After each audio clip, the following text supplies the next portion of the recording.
প্রিয় গাইস, আসসালামু আলাইকুম। আমি মোহাম্মদ ফজলুল করিম সমীর, ফেসবুক পেজ কচুরিপানা থেকে বলছি।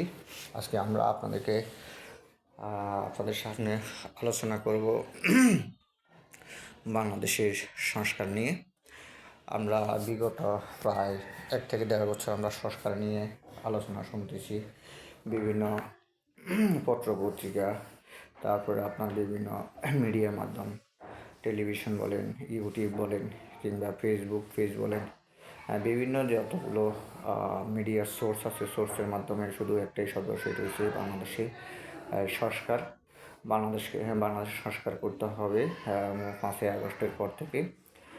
বিগত 17টা বছর একদলীয় সরকার, এটার বিরুদ্ধে সংস্কারের জন্য সবাই উঠে পড়ে লেগেছে। তো আমরা আসলে যা দেখতে পাচ্ছি, 5ই আগস্টের পরে আমাদের যে বাস্তবতাটা ছিল, বা যতটুকু আমাদের আকাঙ্ক্ষা ছিল, যতটুকু আমাদের স্বপ্ন ছিল, ততটুকু আমরা পূরণ করতে পারিনি, বা পূরণ করতে চেষ্টা করছি, তা হয়নি। শুধু একটা কথা, সেটা হচ্ছে সংস্কারের কারণে। তো আমাদের কী করতে হবে? সংস্কার করতে হবে। সংস্কার কী করতে হবে? বিগত সরকারের আমলে যতগুলো আপনাদের ছিল, প্রস্তাবনা ছিল, যতগুলো নিয়োগ ছিল, যতগুলো দুর্নীতি ছিল, এগুলো সবগুলোর বিরুদ্ধে আপনার সংস্কার করতে হবে। এখন আমরা দেখতেছি বিগত 13 মাস বা 14 মাসে কোনো সংস্কার বলতে আমি কিছুই দেখিনি। যা একটা জিনিস দেখি, সংস্কার দেখি, সেটা হচ্ছে বাংলাদেশ সরকার অতীতে ভারতের কাছে যে সকল জমিগুলো আপনার ইকোনমিক জোনগুলো প্রায় 900 একরের মতো লিজ দিয়েছে, ওটা বাতিল করছে। এছাড়া কিছু কিছু চুক্তি ছিল, এগুলো বাতিল করছে। এই ধরনের একটা আমরা সংস্কার দেখতে পেয়েছি। এছাড়াও অভ্যন্তরীণ যতগুলো সংস্কার ছিল, এগুলো সংস্কার নামে আসলে কিছু হয় না। এগুলো হচ্ছে অর্থাৎ এক সরকার গেছে, আরেক সরকার এখনও ক্ষমতা আসে নাই। আসার পূর্বে তারা তাদের দলীয় লোকগুলো আপনার বিভিন্ন গভর্নমেন্টের বিভিন্ন মন্ত্রণালয়ে, তারপরে বিভিন্ন প্রতিষ্ঠানে নিয়োগ শুরু হচ্ছে। যেমন আমরা এখন যদি বলি, বাংলাদেশে এখন যে পরিমাণ সংস্কার হওয়ার কথা ছিল, বিভিন্ন মন্ত্রণালয়ে, বিভিন্ন ডিপার্টমেন্টে, স্কুল বলেন, কলেজ বলেন, মাদ্রাসা বলেন, মক্তব বলেন, কিংবা আপনার পুলিশ প্রশাসন বলেন, র্যাব প্রশাসন বলেন, ডিবি প্রশাসন বলেন, কিংবা সেনাবাহিনীতে বলেন, এই ডিপার্টমেন্টগুলো যে পরিমাণে তারা অযোগ্য লোকগুলোরে চাকরি দিয়ে গেছে, কিংবা বাহিরের পার্শ্ববর্তী রাষ্ট্রের যে লোকগুলোরে তারা চাকরি দিয়ে গেছে, এই লোকগুলোরে এখনও অব্যাহতি দেয় নাই। তবে সবচেয়ে বড় কথা সেই কথা না, একজন লোক দেশের নাগরিক, সে চাকরি পাওয়ার যোগ্য, কিন্তু এই ক্ষেত্রে ওই জিনিসটা মেনটেন করা হয় নাই বিদায় আজকে এই কথাটা উঠছে। এটি হচ্ছে প্রথম কথা। আর দ্বিতীয় কথা হচ্ছে, আমাদের দেশের সংস্কার নামে জামাতে ইসলাম যে পরিমাণ লোকগুলো তাদের বিভিন্ন মন্ত্রণালয় পোস্টিং দিতেছে, এই ক্ষেত্রে আপনার সংস্কার বলতে কিছু হবে না। এখানে এটা তো সংস্কার না। সংস্কার করবে কি? সংস্কার করবে আপনার তত্ত্বাবধায়ক সরকারের হাতে যে কিছু নির্বাচনী এলাকা আছে, বা নির্বাচনী যে ডিপার্টমেন্ট আছে, নির্বাচন কমিশন আছে, এগুলো কিছু সংস্কার করতে পারে। এছাড়া কিছু সংস্কার করতে পারে, সেটা পুলিশ প্রশাসন করতে পারে, র্যাব প্রশাসন করতে পারে, সেনাবাহিনী প্রশাসন। কিছু যদি তাদের যদি একবারে দলীয় লোক থাকা হতো, এগুলো কিছু ওরা অপসারণ করতে পারে। কিন্তু আপনি গড়ে সংস্কার করতে যাই যদি এখনও ক্ষমতা না আসে, যদি আপনারা যদি আপনার দলীয় লোকগুলো যদি গভর্নমেন্টের বিভিন্ন পর্যায়ে সেটিং করেন, আর তারপর যদি আপনি নির্বাচন দেন, তারা ক্ষমতা আসেন, এটা তো ভাই সংস্কার না। সংস্কার তো এটার বলা হয় না। সংস্কার করবে নির্বাচিত সরকার আসলে, তারা সংস্কার করবো তার পার্লামেন্টের মাধ্যমে, পার্লামেন্টে অনুমোদন হবে, তারপরে সংস্কার দিব। এখন আমি আপনাদেরকে যে কথাটা বলতে চাচ্ছি, সেই কথাটা হচ্ছে কি, আমরা ইদানিং দেখতে পাচ্ছি আপনি বিভিন্ন স্কুলগুলোতে জামাতে ইসলাম তাদের কর্মীদেরকে নিয়োগে আনতেছে। তারপরে আপনার বিভিন্ন বিশ্ববিদ্যালয়গুলো ভিসি বলেন, প্রফেসর বলেন, লেকচারার বলেন, তারা তাদের দলীয় লোকগুলোকে নিয়োগ দিতেছে। এছাড়াও বিভিন্ন যে নির্বাচন কমিশন আছে, তাও একই অবস্থা। তো এইভাবে তো আমরা সংস্কার করলে সংস্কার হবে না। আর আমি আপনাদেরকে একটা কথা বলি, বাংলাদেশে 1947 সালের পরে বাংলাদেশে আওয়ামী লীগের জন্ম, তারপরে বিএনপির জন্ম, তারপরে আবার জামাতে ইসলাম 71 পরে আবার তারা নতুন করে দল গঠন করছে। বলা হচ্ছে জামাতে ইসলাম বাংলাদেশে একটা ইসলামিক দল। আসলে জামাতে ইসলাম ইসলামিক দল নয়। আমি জামাতে ইসলামের বিপক্ষে না, তবে আমি একটা সত্য কথা বলি আপনাদেরকে, সেটা হচ্ছে জামাতে ইসলাম যদি ইসলামিক দল হতো, তাহলে সারা পৃথিবীতে ইসলামিক দল গঠন হতো বিভিন্ন দেশে জামাতে ইসলাম থাকতো। জামাতে ইসলাম হচ্ছে আপনার পাকিস্তানের একটা রাজনৈতিক দল। 1947 সালে ব্রিটিশ যখন বাংলাদেশ থেকে বা ভারত উপমহাদেশ থেকে যখন বিতাড়িত হয়, তখন যে কয়েকটি রাজনৈতিক দল ছিল, এই দুটি জামাতে ইসলাম একটি দল ছিল তখন পাকিস্তান পিরিয়ডে। আর জামাত ইসলাম পাকিস্তানের একটা রাজনৈতিক দল, সেই হিসাবে তারা বাংলাদেশ শাসন করছে। পূর্ব পাকিস্তান ওই হিসাবে জামাতে ইসলাম একটা রাজনৈতিক দল হিসাবে গঠিত হয়েছে। আপনারা যদি বলেন যে জামাতে ইসলাম রাজনৈতিক একটা দল, তাহলে সেই হিসাবে আওয়ামী লীগও একটা একটা ইসলামিক দল। জামাতে ইসলাম যদি ইসলামিক দল হিসাবে দাবি করে, আওয়ামী লীগও একটা ইসলামিক দল হিসাবে দাবি করতে পারে। কীরকম? আওয়ামী লীগের পূর্ণ নাম হচ্ছে আওয়ামী মুসলিম লীগ। অর্থাৎ 1971 পরে যখন মুসলিম শব্দটি বিলুপ্তি করে শুধু আওয়ামী লীগ নামকরণ করা হয়, তখন আওয়ামী লীগ দলটা আস্তে আস্তে বিলুপ্তির পথে চলে গেছে। অর্থাৎ মুসলমানরা আওয়ামী লীগ থেকে আপনার ওখান থেকে অনেকে অ্যাভয়েড করে গেছে, বিভিন্ন দলে রূপান্তরিত হয়েছে। তেমনি আপনারা যদি এখন জামাত থেকে যদি ইসলামিক শব্দটা কেটে দেন, বিলুপ্ত করে দিন, শুধু যদি জামাতি বাংলাদেশ বলেন বা জামাত বাংলাদেশ বলেন, তাহলে দেখবেন জামাত বাংলাদেশ থেকে 2-4 মাস কিংবা 5 মাস পর্যন্ত টিকবে। এর চাইতে বেশি টিকবে না, বা ওই ধরনের জনসমর্থন তারা পাবে না, জনসমর্থন থাকবে না। অর্থাৎ এরা ইসলামিক নামটার তারা ইউজ করতেছে। এই কারণে অনেকে মনে করে জামাত একটা ইসলামিক দল। আসলে ভাই জামাত ইসলামিক কোনো দল নয়। বাংলাদেশে একটা হচ্ছে ইসলামিক দল, সেটা হচ্ছে মূলত হেফাজত হেফাজত ইসলাম। হেফাজত হচ্ছে বাংলাদেশের প্রকৃত একটা ইসলামিক দল। আর বাকি যতগুলো দল আছে এগুলো কোনো ইসলামিক দল নয়, ইসলাম শব্দটারে তারা ব্যবহার করতেছে। এখন আপনার মনে করেন যে বাংলাদেশে আওয়ামী লীগ তো যদি মুসলিম লীগ আবার পুনর্গঠন করে, তাহলে আমরা তো তাদেরকে ইসলামিক দল বলতে পারি। কেননা আওয়ামী মুসলিম লীগ যেহেতু মুসলিম শব্দটি ইউজ করছে, তাহলে মুসলিম শব্দ তো ইহুদি, নাসারি, খ্রিস্টান কিংবা আপনার হিন্দুরা ইউজ করে না। ইসলাম তো হিন্দুরা ইউজ করে না, তাহলে ইউজ করে কেউ? মুসলমানরা। তাহলে আমি ইসলাম শব্দটা এখানে ব্যবহার করলে যে এটা ইসলামিক দল হয়ে গেল, তা না।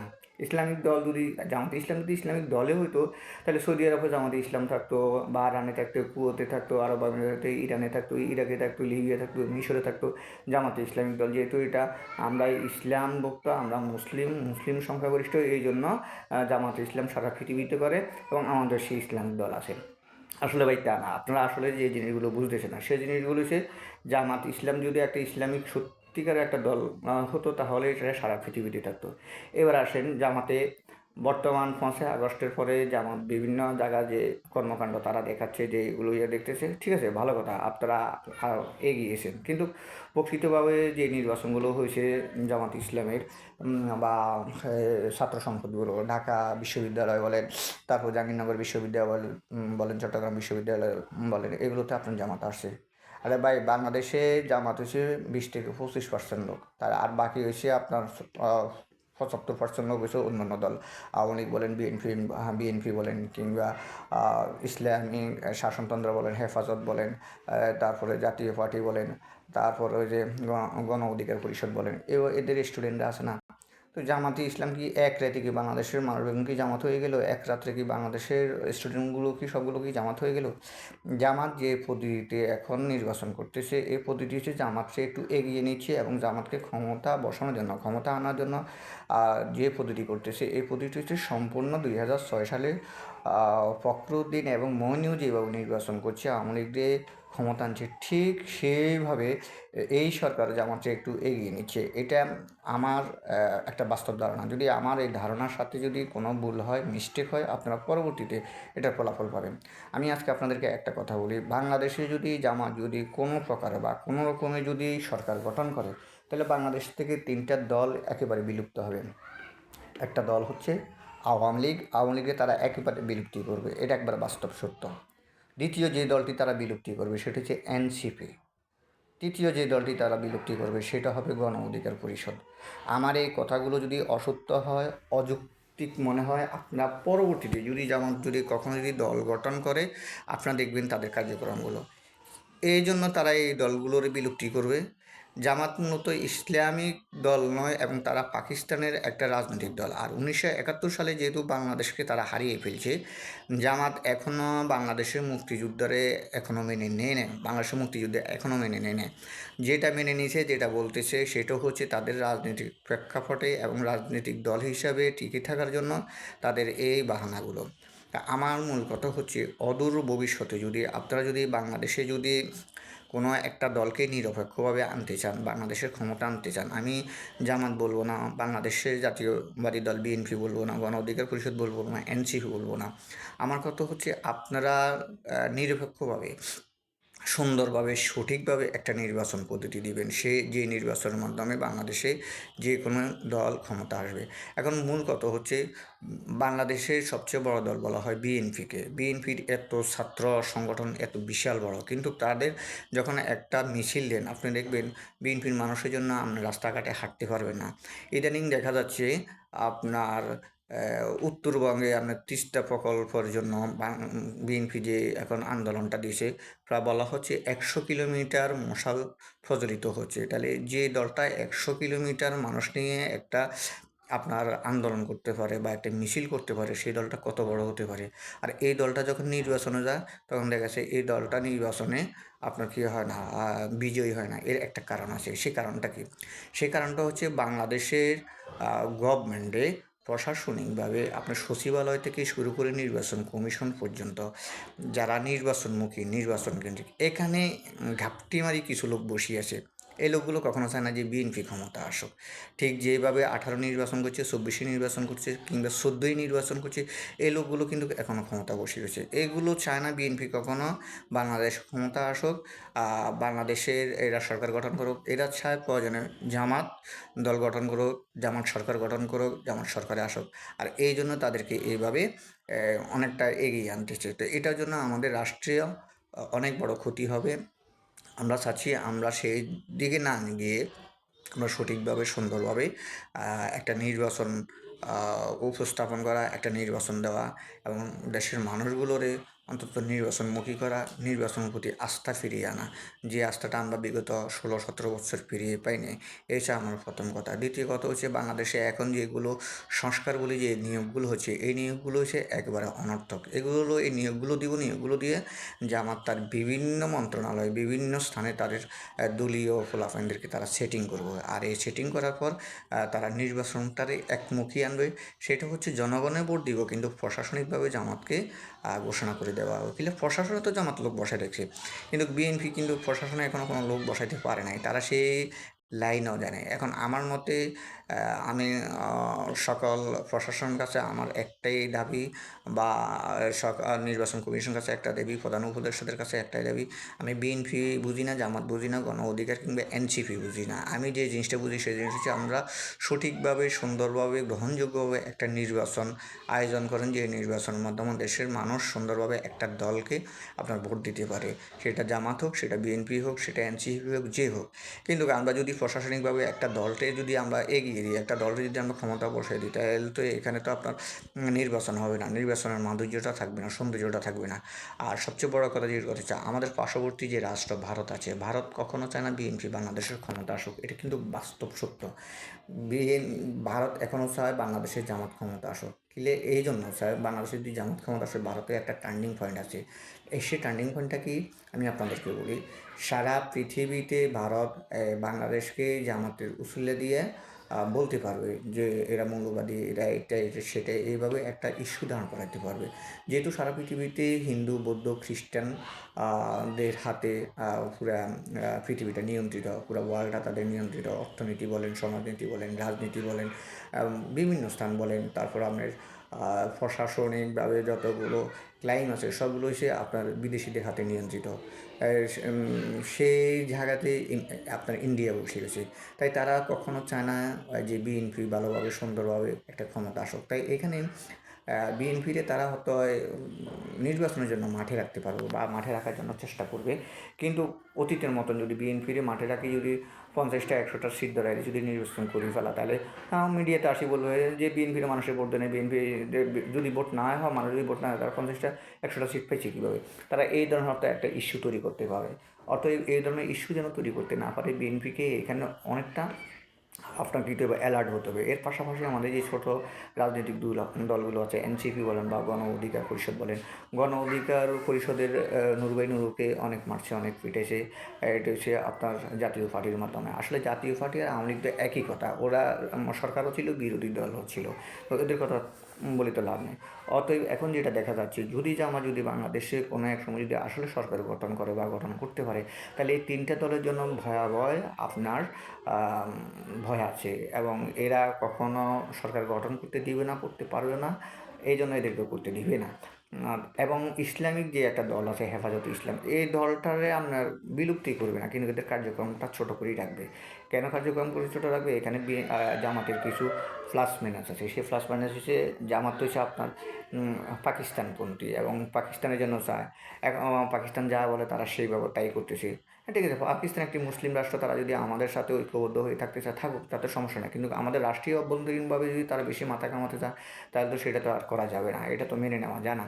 এটা হচ্ছে আরেকটা মূল কথা, যে এই যে আমাদের যে নির্বাচনের যে বর্তমান যে প্রেক্ষাপট, এই প্রেক্ষাপটে আমরা যা দেখেছি জুলাই সনদ নিয়ে এখন কাড়াকাড়ি।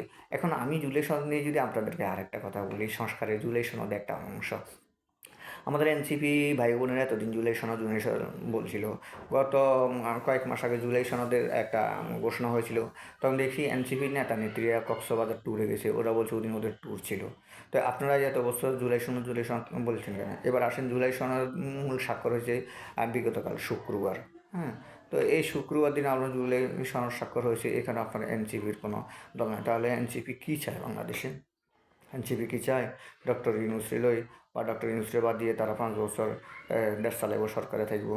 আর ভাই তাহলে তো এটা তো আপনার কোনো আন্দোলনের কিছুই হয় নাই। আপনি আন্দোলন করছেন আপনার স্বার্থের জন্য, আপনার তো মানুষের জন্য আন্দোলন করা নয়, আপনার তো ছাত্রদের জন্য আন্দোলন করা নয়। আপনারা আন্দোলন করি কয়েকজন মিলে আপনারা রাষ্ট্রের বিভিন্ন কোষাগারের দায়িত্ব নিয়ে বসে রয়েছেন, রাষ্ট্রীয় টাকা উপার্জন করতেছেন, এটাই কি?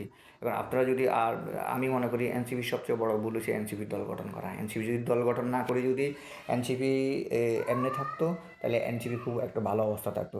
তারা আওয়ামী লীগের কাছেও ফেভারিট থাকতো, তারা জামাতের কাছেও ফেভারিট থাকতো, তারা বিএনপির কাছে ফেভারিট থাকতো, তারা গণ অধিকার পরিষদের কাছেও ফেভারিট থাকতো। অর্থাৎ সকল দলের কাছে এনসিপির এই ছোটো ছোটো ভাইয়েরা খুব একটা ফেভারিট হিসেবে, ব্যক্তি হিসেবে দেখতো, এবং বাংলাদেশের স্বর্ণাক্ষরে এদের নাম লেখা রাখতো।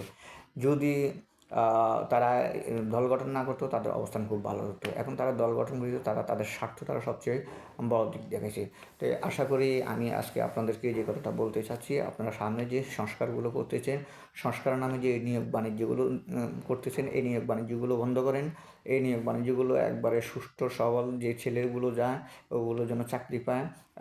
কোনো রাজনৈতিক দলের প্রতিবন্ধকতা হয় রিকোয়েস্ট নিয়ে কোনো রাজনৈতিক দলের পোলাপাইন ঢুকাবেন না একাধারে, তাহলে আমাদের রাষ্ট্রটা আবার আগের মতন হয়ে যাবে। সেই 16-17 বছরের মতন আমাদেরকে আবার দিন কাটতে হবে। তাই আমরা চাচ্ছি সকল রাজনৈতিক দলগুলো যেন সমবদ্ধ হয়, সুন্দরভাবে একটা রাজনৈতিক নির্বাচনে আসতে পারে, সবাইকে সুন্দর একটা নির্বাচন উপহার দিতে পারে। ডক্টর ইউনূস সাহেবও যেন উনি ওনার সম্মানটা বজায় রাখতে পারে, উনি যেন সুন্দর একটা গ্রহণযোগ্য নির্বাচনের মাধ্যমে আমাদের দেশটাকে পৃথিবীর বুকে দাঁড় করাতে পারে। এই বলে আমি সবাই থেকে বিদায় নিচ্ছি। খোদা হাফিজ।